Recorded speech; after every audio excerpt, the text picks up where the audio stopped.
I'm Mary Pipino, and welcome to Fit for You, the show that teaches you how to live a healthier and more fit lifestyle. If you listen to the news or read the newspapers, you can't help but hear about what's being talked about, performance enhancement drugs. USA Today, January 30th, steroid questions revisited. Yankees Rodriguez could be suspended. I went back into the archives and Googled Lyle Alzado, a famous football player that was involved with steroids and that passed away at a very young age. I don't want to talk about the negative aspects of performance enhancement drugs as much as I want to talk today about what you can do with good nutrition, good exercise, and keeping it natural and getting fit, especially with our young children of today and our young athletes. So many think they cannot achieve their goals unless they get into some performance enhancement things. That's not necessarily true. My guest is my cousin, Rocco Mitolo, and I think you're going to be interested in his story.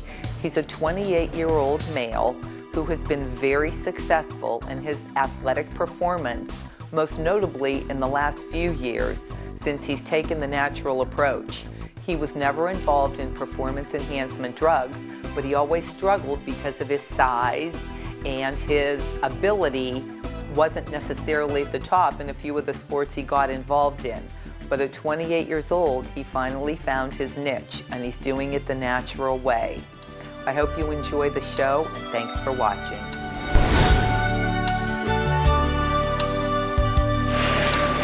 You've met a number of my family members over the course of Fit for You, and today I am joined by another one of my family, my cousin, Rocco Mitolo. Hi, Rock. Hi. Thank you so much for joining me. Thank you for having me. And your story is very interesting and very inspirational. And if parents and young athletes walk away with nothing more than the fact that you can do it naturally, that's the message I want them to walk away from the show with. All right. And you are the shining example, I'm proud to say. Hope so. Let's talk a little bit. Born Rocco Carmen Mitolo, you're 28 years old. Mm-hmm. Went to Warren JFK, then to OU, Yep. And now you are an account executive with your father's company, Crosby Mook Office Equipment, Right. in Warren, Ohio. Right. So you have a very busy life being a business executive, Mm-hmm. out on the road a lot, and you found that your hobby and passion is bodybuilding. Yeah, just got into bodybuilding the past year. It's been pretty interesting. I love your story. Let's start when you were a young man, because it wasn't easy for you in athletics, and I think so many kids can relate to this. Age 6 to 12, what did you do? Just played baseball, like Little League Baseball, which, you know, I mean, that's just kind of is what it is. You're a young kid. It's not very hard or, you know, a very big deal there. That was just kind of what everyone did back then. Then 13 and 14? Played 7th and 8th grade football, which was interesting. How did that go? Because everyone was still all pretty much the same size back then.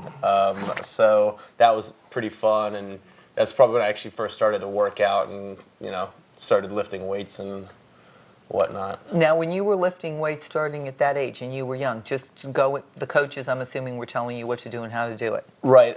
Just a little bit of coaching. Actually, I just would go down to the Warren YMCA with my dad, and he would just kind of show me a few things, nothing major. We didn't get into real serious workouts, you know. Mm-hmm. He just wanted to kind of show me the basics of that. Then that only lasted because I'm assuming you were a little bit smaller? Right, yeah. Like I said, in 7th and 8th grade and 9th grade football, I don't even think I might have been around like 5 feet tall. I was pretty small back then. So. And then you found what I'll call your first passion, 9th grade. Right. I started wrestling in high school in 9th grade, and that was great. This one, like, we really started working out, hitting the weight room pretty hard. A lot of intense workouts just between the wrestling itself and the actual like auxiliary weightlifting, either before or after practice. And what became the challenge there was the making weight. And you had a very successful career, 9th through 12th, in wrestling, correct? Pretty successful, yeah. Well, and real quick, we're going to throw in, you tried track because, how did you do, in wrestling, you told me you were the fastest? Yeah, I was the fastest kid on our wrestling team, but that does not translate to track very well. Yeah, so you tried track, and that didn't work out. And not the fastest kid on the track, but fastest kid on the mat. So. And see, this is great because especially for these kids that feel like I'm a failure because they can't do, all the sports, you got to find the one that works for you. Right. All right, now we're going to talk about something that is my biggest complaint about wrestling, because I know it's all about weight. Right. And the kids are like, got to make weight, got to make weight. And it's not about the proper diet and exercise. Right. We're going to talk about, you're going to explain to me what your lifestyle was then, but you do agree that you would have done it very differently knowing what you know today, right? Right. Okay, so tell me, you told me that your average day, you wrestled at 119 pounds. Right. Your diet was 3 meals a day. Yeah, 3 meals a day. Each meal was just a chicken breast and an orange.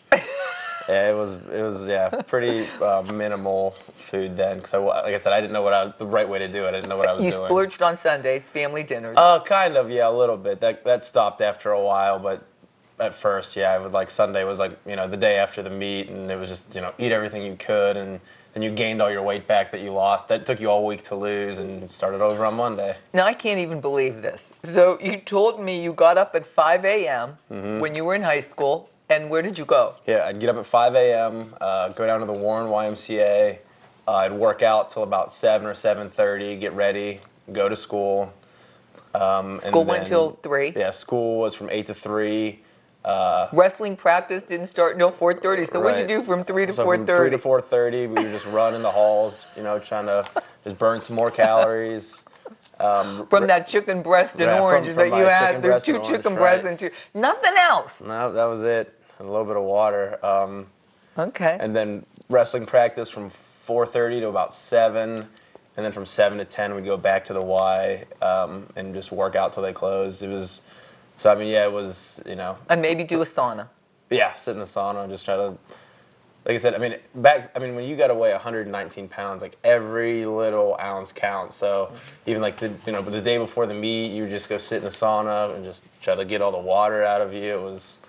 It was bad If shape. you had it to do differently today, what message would you give to these kids? Eat, more vegetables. Eat, your lean proteins. Right.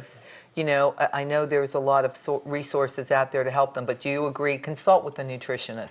Right. I would definitely consult with a nutritionist or some, even like a sports athletic, like maybe a personal trainer or something, someone who knows what they're talking about as far as exercise and diet to see what fits best for you. But definitely consult a nutritionist and someone else, maybe check a doctor to see what weight you can safely go down to without it really having effect on your body and your health. But the best advice, you're absolutely right. Incorporate your doctor or your family doctor into this because they can really help you. Because I think the misconception is that you've got to be, the low weight, and you can maintain a little higher weight and be stronger, and you might be better off in a class above from where you are and, be even more successful.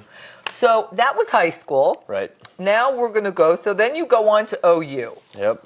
So you decide you had such an intense wrestling career, you were going to take a little sports time off at OU, right? Yeah, right. Well, OU had a really good wrestling team at the time then, too, and I knew that it was just going to be hard to make the team in general, and then I'd also just heard that, wrestling in college is, a full-time job, and, I wanted to experience the college life, so I just did, at the time, a varsity sport wasn't going to be for me. So you enjoyed the college life. I did enjoy the college life. You drank and ate. Yeah. You did the freshman 15, and a couple years into it, you go home for your little sister's high school graduation. And what happened? Yeah, like you said, you start. Actually, at the time, I was managing a bar down in town, and so my only responsibilities at that time were just to be inside of this bar from about 7:30 p.m. till 3 in the morning. The only thing open at 3 in the morning when you close was this little burrito shop around the corner. So my diet consisted of a lot of burritos then as well. A little beer. Yeah, a little bit of beer and burritos. But like I said, so I kind of got away from it. I wasn't really spending too much time in the gym anymore. Being up nights, I slept most of the day. And went home for my little sister's graduation, and everyone was just kind of giving me that, didn't really want to say anything, but, kind of giving me funny looks. until my mother went and got a picture off the refrigerator and held it up next to my face, and it was like, oh, okay. You're fat. Yeah. Well, yeah. They told me I looked healthy, but I knew what they meant. And yeah, so that was kind of like a wake up call. You know, I guess I'd kind of let myself go after being, you know, tiny in high school. I kind of, you know, put on a little bit. What was your waist size at this point? What did you go from? I went from probably a 30 to a 36 in probably around a year. And I think one of the most important things at timing, whether, you know, timing for you and now your preparation phase for, you know, bodybuilding is a little bit different, but timing being, you know, it doesn't have to be the minute you jump out of bed, but you got to have breakfast. You got to be eating your 3 meals a day. You probably want to throw in at least a snack or two.